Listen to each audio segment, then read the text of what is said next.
ജീവിതത്തിൽ എപ്പോഴും നമുക്ക് സന്തോഷമായിട്ടിരിക്കാൻ സാധിക്കും?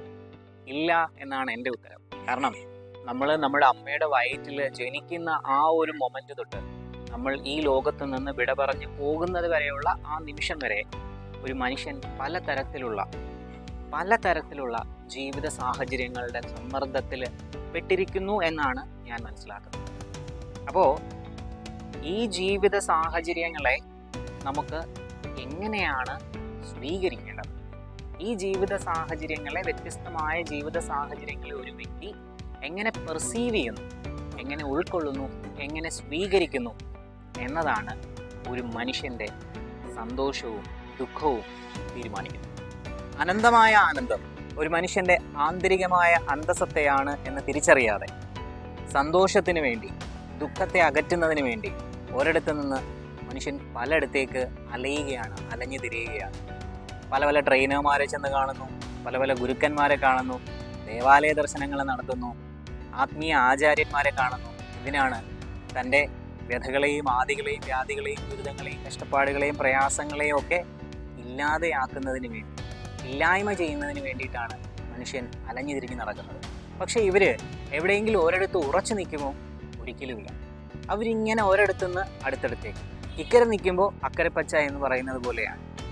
അവർ പറഞ്ഞു കൊടുക്കുന്ന കാര്യങ്ങൾ ക്ഷമയോടെ അത് കേട്ട് അനുസരിക്കാനോ, അത് ഉൾക്കൊള്ളുവാനോ, അത് സ്വീകരിക്കുവാനോ, അതിനനുസരിച്ച് പ്രയത്നിക്കുവാനോ ഒന്നും അവർ സാധിക്കില്ല.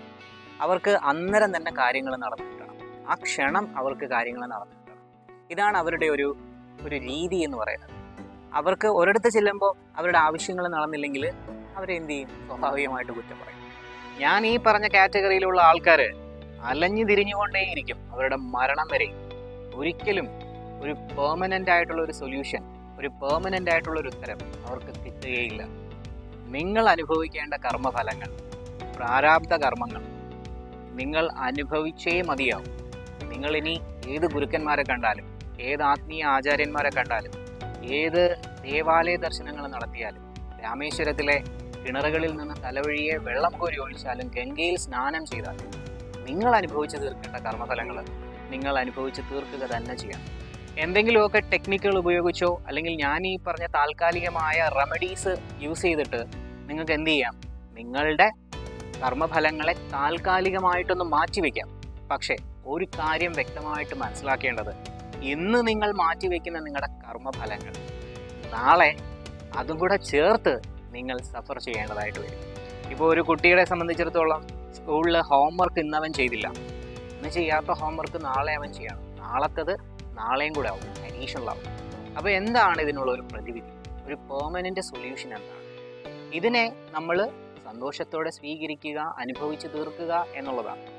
നമ്മളിലേക്ക് വരുന്ന ഇത്തരത്തിലുള്ള സാഹചര്യങ്ങളെ ടെക്നിക്കുകൾ ഉപയോഗിച്ച് മാറ്റിവെക്കാതെ how to handle this, how to overcome this, how to accept this, ഇതാണ് നമ്മൾ പഠിക്കേണ്ടത്. അതിന് നിങ്ങൾ താല്പര്യപ്പെടുന്നു, നിങ്ങൾക്ക് 23 ദിവസം നീണ്ടു നിൽക്കുന്ന ഒരു ഓൺലൈൻ കോഴ്സ് ഞാൻ നടത്തുന്നുണ്ട്. അതിലേക്ക് പങ്കെടുക്കുകയാണെന്നുണ്ടെങ്കിൽ ഞാൻ എൻ്റെ ജീവിതാനുഭവങ്ങൾ വഴി പഠിച്ച കാര്യങ്ങൾ നിങ്ങളിലേക്ക് പങ്കുവയ്ക്കാനും, നിങ്ങളെ കർമ്മഫലങ്ങളിൽ നിന്ന്, അല്ലെങ്കിൽ നിങ്ങളുടെ കർമ്മഫലങ്ങൾ എങ്ങനെയാണ് നിങ്ങൾ അതുമായിട്ട് പൊരുത്തപ്പെട്ട് മുന്നോട്ട്, അല്ലെങ്കിൽ അതുമായിട്ട് ആ ഒഴുക്കിനൊത്ത് നിങ്ങൾ എങ്ങനെ മുന്നോട്ട് പോകണം എന്ന് എനിക്കൊരു പക്ഷേ പറഞ്ഞു തരാൻ കഴിയും.